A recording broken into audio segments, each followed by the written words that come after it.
आज का वीडियो बहुत डिफरेंट है। आज का वीडियो खास है क्योंकि सवाल आपके हैं, जवाब हमारे हैं। आपके कमेंट बॉक्स के जो भी क्वेश्चंस हैं, आज बिना लिखे उन सब सवालों के जवाब हम आपसे बातचीत करके देंगे। है ना नया तरीका? तो आइए आज हम सबसे पहला कमेंट उठाते हैं। कुछ दिन पहले मैंने एक वीडियो पोस्ट किया था, नार्सिस्टिक लोगों से कैसे डील करें, और उस पर एक कमेंट आया है। पहले तो thank you for praising our video. एक कमेंट आया है, how to ignore these type of people in gathering. किसी भी फंक्शन में, किसी भी सिचुएशन में जहां हम उन्हें इग्नोर नहीं कर पा रहे, उनको फेस कैसे करें जबकि अनअवॉइडेबल है उन्हें इग्नोर करना। पहला तरीका है कि नार्सिस्टिक पर्सनालिटी डिसऑर्डर के बारे में पहले आप पूरी तरह से जानिए। कई बार हम सिर्फ पर्सनल डिफरेंसेस की वजह से या एक दूसरे को पसंद न करने की वजह से नार्सिस्ट का टैग दे देते हैं।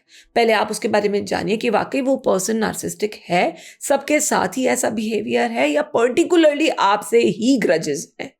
जब आपको ये आइडेंटिफाई हो जाएगा तो प्रॉब्लम से डील करना ईजी हो जाएगा। दूसरा, आप अपनी सेल्फ एस्टीम पे काम करिए। कहीं ना कहीं आप में भी थोड़ी सी कॉन्फिडेंस की कमी तो होगी ही जब आप ऐसे पर्सन को फेस करते हो। अपने ऊपर काम करिए, अपनी सेल्फ केयर कीजिए, अपनी सेल्फ एस्टीम इनहैंस कीजिए और अपने मॉरल को बूस्टअप कीजिए। इन ऑल अपने साथ एक पॉजिटिव सेल्फ टॉक कीजिए। व्हाटएवर मे हैपन, आप अपनी जगह बिल्कुल सक्षम हो, बिल्कुल काबिल हो, और आपको किसी को प्रूव नहीं करना कि आप सही हो या गलत हो। You are doing your best. ये भरोसा जब आपको होगा तो सिचुएशन हैंडल करने में आपकी सेल्फ एस्टीम हाई रहेगी। नंबर 3, अपने लिए एडवोकेट कीजिए। अगर अननोन पर्सन है तो समटाइम्स इट इज बेटर कि आप वहां उनको इग्नोर कर दो, आप वहां से उठ के चले जाओ। बट अगर आपके बहुत क्लोज दोस्त हैं, परिवार है, कोई और इंसान है जिसको आप अवॉइड नहीं कर सकते हो, उस समय आपको अपने लिए स्टैंड लेना पड़ेगा। आपको थोड़ी असर्टिवनेस प्रैक्टिस करनी पड़ेगी। आपको अच्छा लग रहा है या नहीं अच्छा लग रहा है वो आपको बताना पड़ेगा, I am not liking this. आप हर चीज लेते रहोगे, जो दूसरा इंसान है वो आपको देता ही रहेगा। So stop taking everything that is thrown at you and start understanding कि उन्होंने आपके भले के लिए कहा है या वो आपसे कोई ग्रज है, पर्सनल कोई डिफरेंस है, कोई टिफ है, इसलिए बोल रहे हैं।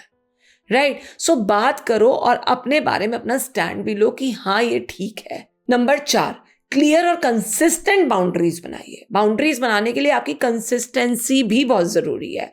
सपोज आपका कोई कोवर्कर है, आपका कोई कुलीग है जो आपका बहुत अच्छा दोस्त है, लेकिन वो गाड़ी वहां पार्क करते हैं जहां पे आपको बैक करने में प्रॉब्लम होती है। आप रोज जाके कहोगे यार वहां मत पार्क कर, ऐसे मत पार्क कर, कोई फर्क नहीं पड़ेगा। एज एन एग्जाम्पल, अगर आप उनको ये कह रहे हो कि अगर आपने यहाँ पार्क करी कल से तो I have to report it to the concern authority of the parking. So शायद आपकी गाड़ी टो भी हो सकती है। अगर आप अपनी बात को रख के क्लियर बाउंड्री बना रहे हो ना, तो काफी चीजें सॉर्ट आउट हो सकती है। नंबर 5 और बहुत जरूरी चीज, काम रहिए, पेशेंट रहिए, काम रहिए, क्योंकि काम होने से, उत्तेजित ना होने से आपका रिएक्शन नहीं आता। अगर आपका रिएक्शन आता है तो वो मामला और खराब कर देता है। When you react in a particular manner, you are not able to put your point there. चाहे आप कितने भी सही हो, आप सुने ही नहीं चाहोगे। सो उस टाइम काम करो अपने आप को, उस टाइम प्रैक्टिस करो कि थोड़ा सा वार्निंग्स दे दो, once, twice, thrice, ठीक है, लेकिन अपना पेशेंस लूज करके आप ही अपना नुकसान पहुंचाओगे। Number 6, find your support system. Public gathering में कोई ना कोई होगा जो आपको जरूर समझते हैं। आपके दोस्त हैं, आपके परिवार वाले जो समझते हैं कि एक इंसान पर्टिकुलरली सबके साथ ही ऐसा बिहेव करते हैं, उनका सपोर्ट लीजिए, उनको समझाइए, उनको अपने साथ रखिए, उनके पास रहिए, ताकि आपको भी थोड़ा सा सपोर्ट मिल जाए और आपको हिम्मत मिल जाए।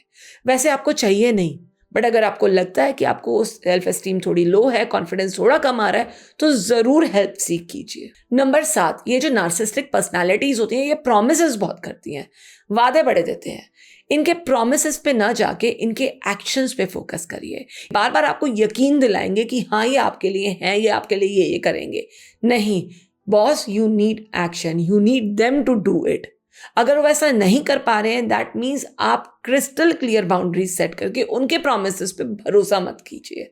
ब्लाइंड फेथ जो है वो अपने आप कम हो जाएगी, आपका कॉन्फिडेंस खुद में खुद इंक्रीज हो जाएगा। नंबर 8, नार्सिस्टिक पर्सन को तो हेल्प चाहिए ही चाहिए, लेकिन रिकॉग्नाइज करना कहाँ आपको हेल्प चाहिए, किस सिचुएशन में आप स्टक हो रहे हो। अगर आपको फील हो रहा है आप स्टक हो रहे हो तो आप बात कर सकते हो।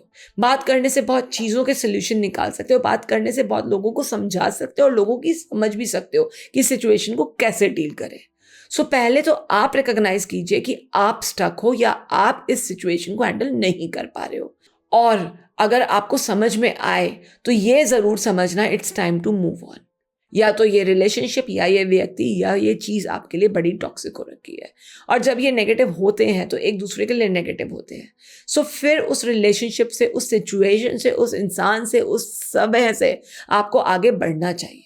सो अगर हिम्मत नहीं हो पा रही है तो प्लीज़ सीक थेरेपी, बिकॉज बहुत चीज़ें आपको एक न्यूट्रल पर्सन ज़रूर बता सकते हैं। सो दोस्तों, आपने जाना ना आपके क्वेश्चंस हमारे लिए कितने इंपॉर्टेंट हैं। एक क्वेश्चन से कई कई चीज़ें हम सारे समझ जाते हैं और हम सब अपनाने की कोशिश करते हैं। सो इसी तरीके से अपना प्यार बरकरार रखिए और हमें कमेंट बॉक्स में कमेंट ज़रूर डालिए। अगर आपको ये क्वेश्चन आंसर राउंड अच्छा लगा है तो हमें प्लीज़ मोटिवेट कीजिए और do not forget to like, subscribe and share. निरंतर आपका साथ और हमारा साथ बना रहे, इसी दुआ के साथ फिर मिलेंगे, जल्दी मिलेंगे। तब तक के लिए साइनिंग ऑफ, डॉक्टर गरिमा गुप्ता। बाय।